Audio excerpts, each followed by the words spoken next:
Depuis que j'ai terminé Food de Quentin Jarnot, j'avoue que j'ai un petit peu de mal à me replonger dans une nouvelle lecture. Du coup, j'étais dans une sorte de panne de lecture depuis 2 semaines et là, la semaine dernière, j'ai réussi un petit peu à avancer dans le Comte de Monte Cristo, donc je suis trop contente. J'ai réussi à avancer d'une centaine de pages, ça peut paraître pas beaucoup, pour moi ça l'est, donc je suis contente.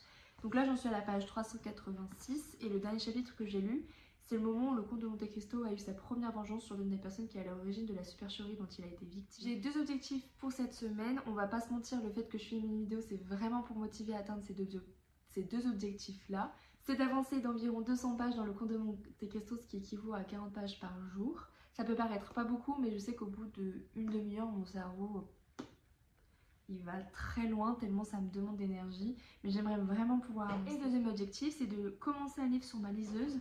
En l'occurrence, j'ai opté pour Guide de magie pour sorcières modernes de Lindsay Hall. Je sais pas si vous allez voir. L'intro est beaucoup trop longue, donc on va arrêter de blablater. Il est à peu près 11h30, j'en suis à la page 387. J'espère lire pendant une petite demi-heure, mais en vrai, je vais juste lire jusqu'à ce que j'ai faim. Et il est fort probable qu'au bout de 10 pages, je m'arrête parce que j'ai faim.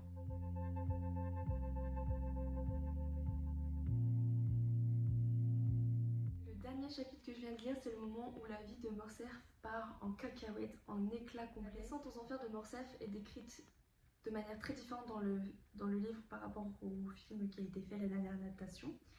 Pour vous la faire courte, c'est une histoire de lettres anonymes envoyées à des directeurs de journaux. Tonnes de preuves qui montrent que c'est bien le comte de Morcerf à l'origine du meurtre du comte de Vizir. Donc la chambre de Paris, etc., je sais plus comment ça s'appelle, la prennent, etc. Donc il y a une sorte de jugement qui se fait. Morcerf amène d'autres petites preuves bidons. Sauf que, oh là là, il n'avait pas pris en compte que Haydée était vivante et qu'elle allait bizarrement réapparaître à Paris. Puisque lui il dit, bah, elle est morte, etc. avec sa mère. Sauf que non, Haydée est la preuve vivante qu'elle est vivante, évidemment. Je me permets d'intervenir avec une voix off pour raccourcir cet énorme monologue qui a duré 5 minutes, vraiment. Ayant pas mal de choses de prévues dans la journée, je savais que j'allais pas avoir le temps, du coup je comptais sur mon trajet en transport et le fait que j'aille travailler le soir. Chose improbable, même mon anxiété était choquée, j'ai discuté tout le long de mon trajet avec un monsieur qui avait un canet corso. Entre temps, je reçois un message de la maman me disant qu'elle n'a pas besoin de moi finalement ce soir. Du coup, je me suis dit c'est pas grave, je vais lire à la maison, sauf que l'anxiété a vraiment rattrapé ma veste et j'étais en incapacité de lire. Voici les extraits, on croit que j'ai pu lire beaucoup, sauf que j'ai absolument pas tourné la page. Je vais pas prendre encore plus de retard que ce que j'ai pris. Je vais lire jusqu'à ce que j'ai faim, comme hier.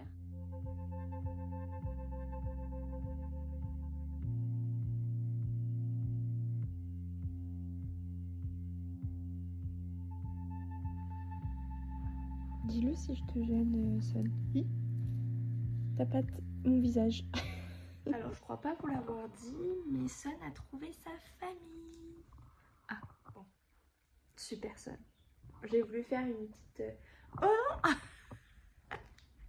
mon stylet, il a collé à ça. On est trop contents parce que l'objectif de cette famille d'accueil, c'était d'offrir un foyer temporaire à Son et de travailler un maximum pour lui donner plein de cartes en main, enfin, je dirais même de cartes en pâte. MDR, mon choix de blague est nul, pour qu'il trouve sa famille pour la vie, et c'est fait. Enfin, franchement, la famille qu'il adopte ont vraiment compris ses problématiques, les travaux qu'il fallait faire, sa sensibilité, son caractère, etc. Et je sais qu'il va être très bien, Son.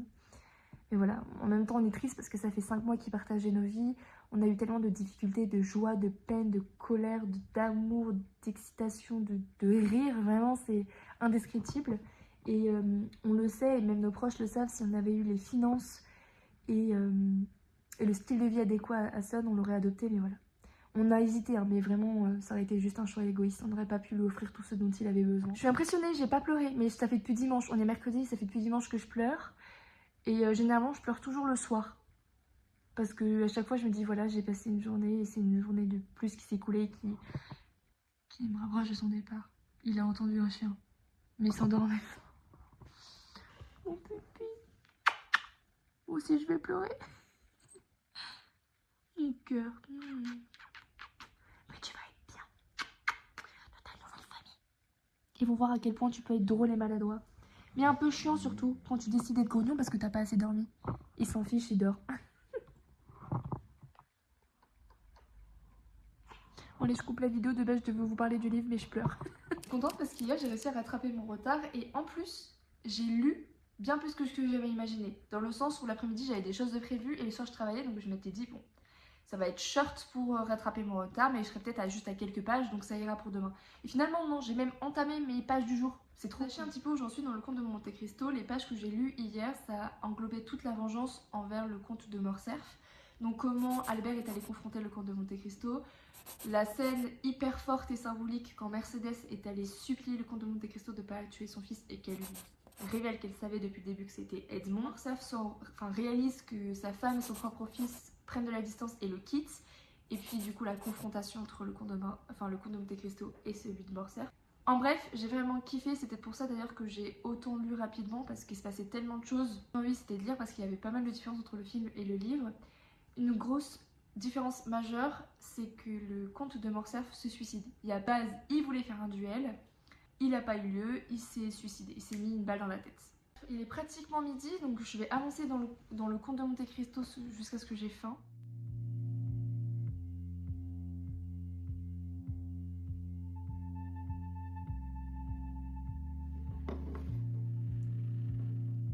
Bienvenue à Charming Cove, un petit village pittoresque où la magie règne et où les familiers sont incapables de tenir leur langue. Je suis issue d'une longue lignée de sorcières. Mais vous savez l'exception qui confirme la règle? C'est moi. Je suis un désastre ambulant, le genre à lancer des sorts qui lui explosent à la figure. Voilà pourquoi j'ai établi mes propres règles. Petit 1, éviter toute forme de magie. Petit 2, en cas de force majeure, évitez de participer à une compétition pour remporter la plus grande fortune magique d'Angleterre. Et surtout, petit 3, évitez à tout prix de tomber sous le charme de Colin Thorne, le sorcier milliardaire que tu détestes depuis des années. Sauf que pour sauver Seedside Spell, la boutique de potions familiales, je risque de devoir enfreindre chacune d'entre elles. Mais pas de panique, quand je rentrerai à Charming Cove, je ferai de mon mieux pour ignorer celui qui a été élu l'homme le plus sexy de l'année par Sorcière Magazine. Je remporterai cette compétition et avec un peu de chance, je ne me transformerai pas en crapaud en cours de route. Je me suis arrêtée en plein milieu d'un chapitre, j'étais paumée. J'ai vraiment l'air un truc de sorcière, que ce soit vraiment au premier plan et que la romance arrive après, mais je crois que ça va être plus la romance qui va prendre le dessus en fait.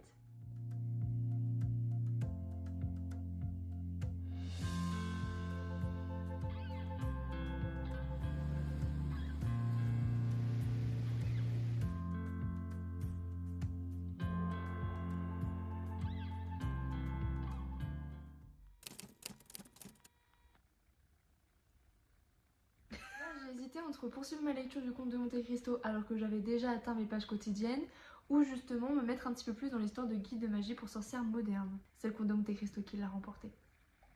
J'ai pas besoin que tu fasses ma toilette mon loulou. Je t'assure, c'est quoi? Tu me dis que je pue en fait finalement. J'ai bien fait d'opter pour le conte de Monte Cristo puisque aujourd'hui il y avait des chances que j'ai pas le temps de lire. Là il est plus de 6 heures passées et j'ai rien lu du tout de la journée. Je me suis du coup arrêtée à la page 622. Oui vous ne rêvez pas, je suis en plein milieu d'un chapitre mais franchement ça faisait plus de 1h30 que je lisais le conte de Monte Cristo. Ce chapitre là était super long, il fait plus de 20 pages.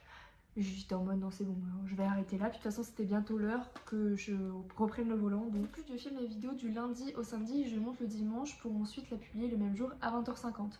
Sauf que ce soir c'est le dernier soir qu'on passe avec Sun, que le lendemain on a la famille qui vient le récupérer et ensuite on a notre belle famille qui débarque pour tout le week-end. Donc je sais pertinemment que je n'aurai pas trop le temps de lire et encore moins du coup de monter. Donc on va finir le challenge aujourd'hui. Je vais quand même pas vous laisser sur ça, attendez, je pars sur le début de vidéo en disant que mon objectif c'est d'avancer dans le conte de Monte Cristo et de commencer ma lecture de guide de magie pour sorcières modernes. Oui, je retiens jamais, j'ai du mal à retenir le nom de ce roman. Enfin bref, dans tous les cas, je n'ai pas beaucoup avancé dans cette lecture puisqu'au début de ce vlog, j'en étais au chapitre 2,5. Je l'avais pas encore terminé et là j'en suis au chapitre 5. Bon. En soi, c'est pas grave parce que je voulais vraiment focaliser sur le conte de Monte Cristo et vraiment lire mes 40 pages quotidiennes. Et l'objectif est atteint puisque quand j'ai commencé la vidéo, j'en étais à la page 386 et là j'en suis à la page 622. Donc j'ai même pris de l'avance sur la semaine prochaine. Donc franchement, trop bien. Je sais que ce week-end, j'aurai plus de temps pour un petit peu piocher dans cette lecture-là plutôt que celle-ci. Je dis que je reprends ma lecture du conte de Monte Cristo lundi puisque une fois que Sun est parti, il va falloir qu'on fasse le ménage, qu'on range l'appartement, qu'on fasse les courses. Et après il y a ma belle famille qui rentre et ensuite ils partiront super tard le soir, enfin le dimanche soir puisqu'on va aller voir un match de hockey. Mais je sais qu'il y a des petits temps où j'aurai la possibilité de lire, notamment quand on va aller se coucher Et je sais que j'aurai plus de facilité à me mettre dans cette lecture-là plutôt que le Comte de Monte Cristo. Le Comte de Monte Cristo, ça me demande pas mal de concentration et d'énergie, tandis que celui-ci, ce sera beaucoup plus utile. En tout cas, merci beaucoup d'être resté jusqu'à la fin. J'espère que cette vidéo t'a plu et n'hésite pas à me dire ce que tu en as pensé. Et si jamais tu veux laisser un commentaire mais tu sais pas trop quoi dire, je te laisse mettre un emoji chien pour Son. Abonne-toi et surtout si tu as le temps et l'envie, je t'invite à aller regarder mes autres vidéos, même si j'avoue que celle-ci, je crois que niveau montage, c'est la meilleure. Allez, à la semaine prochaine!